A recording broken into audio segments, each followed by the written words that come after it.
दोस्तों नमस्कार।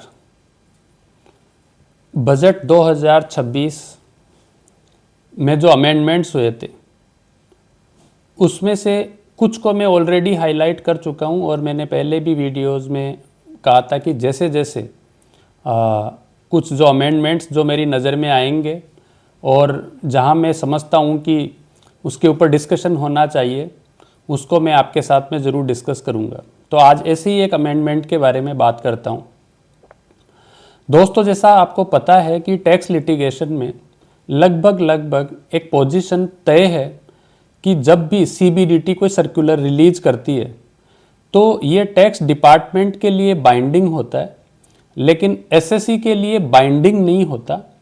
हालांकि अगर ये एसएससी के लिए बेनिफिशियल है तो ज़रूर वो उसका यूज कर सकता है और ये बात काफ़ी सारे कोर्ट्स ने एंडोर्स की है। तो टैक्स लिटिगेशन में इसमें एसएससी कभी भी कोई भी सर्कुलर का रेफरेंस लेके उसको यूज तो कर सकता था, लेकिन उसके ऊपर बाइंडिंग नहीं होता था। लेकिन बजट 2026 में अभी एक अमेंडमेंट स्पेसिफिकली इसी रेस्पेक्ट में आया है कि अगर कोई टीडीएस या टीसीएस के रेस्पेक्ट में या उसके प्रोविजंस को कंप्लाई करने के लिए टैक्स डिपार्टमेंट अगर कोई गाइडलाइंस इशू करता है तो वो गाइडलाइंस टैक्स अथॉरिटीज़ और एसएससी दोनों के लिए ही बाइंडिंग होगी। अब एसएससी ये पोजीशन नहीं ले सकता कि ये इसमें क्योंकि ये सर्कुलर है इसलिए ये मेरे लिए एप्लीकेबल नहीं है।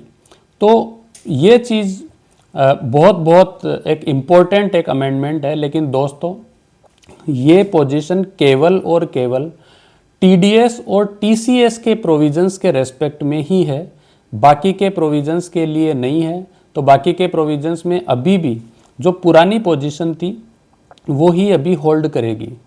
दोस्तों ये अमेंडमेंट लाने के पीछे रीजंस क्या हो सकते हैं? बिकॉज आपने अभी कुछ टाइम पे या यूँ कहिए कि कुछ 1 या 2 सालों में कुछ टीडीएस से related specially like section 194R उससे रिलेटेड सीबीडीटी ने 2 कॉन्जिक्यूटिव सर्कुलर्स जारी किए थे और उसमें काफ़ी सारे क्वेश्चंस को उन्होंने एड्रेस किया था। लेकिन काफ़ी सारे एसएससीज ये मान के चल रहे थे कि इनका जो स्कोप है वो टैक्स में एक्ट से भी ज़्यादा है और इन्होंने बहुत ज़्यादा एलोबरेट किया हुआ है।